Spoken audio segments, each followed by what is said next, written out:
ఈరోజు నియామకమైన డాక్టర్లు కావచ్చు, గతంలో నియామకమైన పారామెడికల్ సిబ్బంది కావచ్చు, రేపు భవిష్యత్తులో నియామకం కాబోతున్న వైద్య ఆరోగ్య శాఖ సిబ్బంది కావచ్చు, దాదాపుగా ఒక సంవత్సరంలో వైద్య ఆరోగ్య శాఖలో 14,000 మంది నియామకం స్వతంత్రం వచ్చిన నాటి నుంచి ఈ రోజు వరకు జరగలేదు అని చెప్పి నేను అధికారికంగా చెప్పదలుచుకున్నా.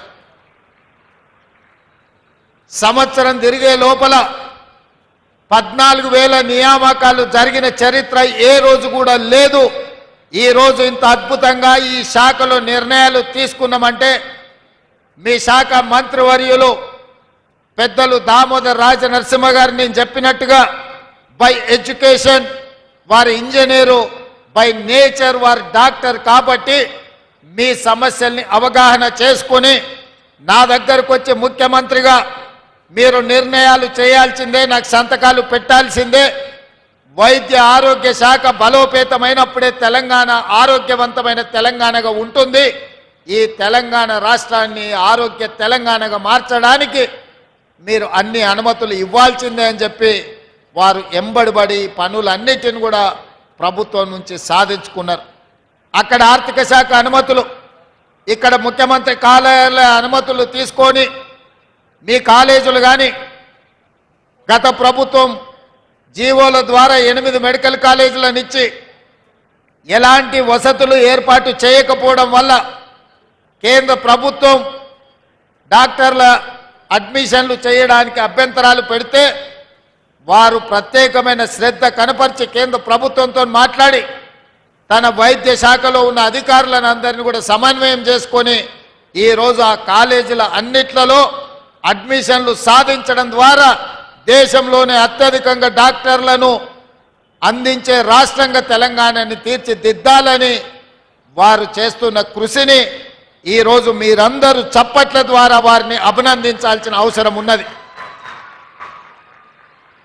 ఎందుకంటే సంబంధిత శాఖ మంత్రికి చిత్తశుద్ధి, పట్టుదల, పని చెయ్యాలన్న ఆలోచన, పని పట్ల అవగాహన ఉన్నప్పుడే ఈ కార్యాచరణ ముందుకు వెళ్తుంది.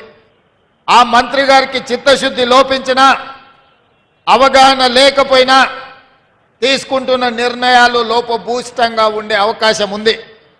అందుకే ఈరోజు ఒక మంచి మంత్రిగా సమర్థవంతంగా ఈ శాఖను నిర్వహించడమే కాకుండా శాఖలో ఉన్న సిబ్బందిని అందరిని కూడా సమన్వయం చేసుకుంటూ వారు ముందుకు వెళ్తున్నారు.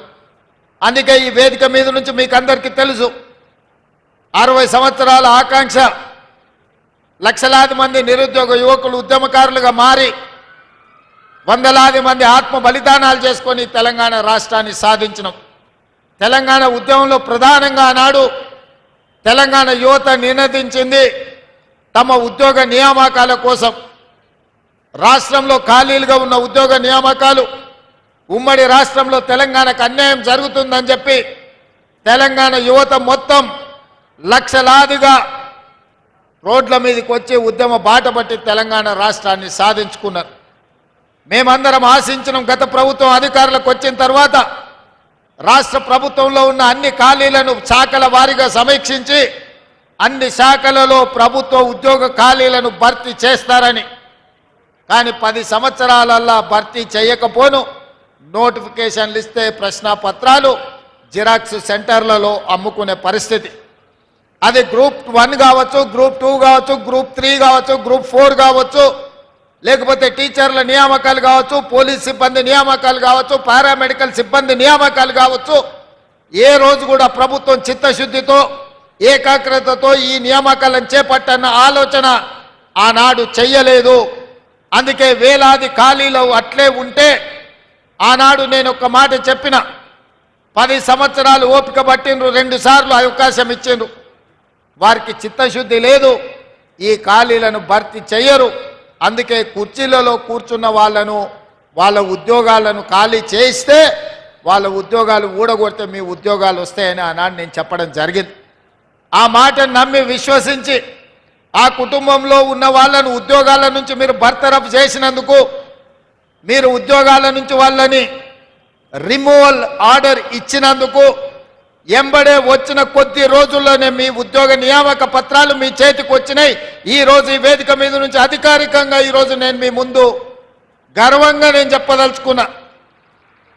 1947 15 ఆగస్టు భారతదేశంలో కావచ్చు, సెప్టెంబర్ 17 1948 నుంచి ఏ ఒక్క సంవత్సరంలో ఈ 75 సంవత్సరాల స్వతంత్ర భారతదేశంలో ఒక రాష్ట్రం ఒక్క సంవత్సరం లోపల ప్రభుత్వ ఉద్యోగాలు 50,000 పైన నియామకాలు చరిత్రలో జరగలేదు.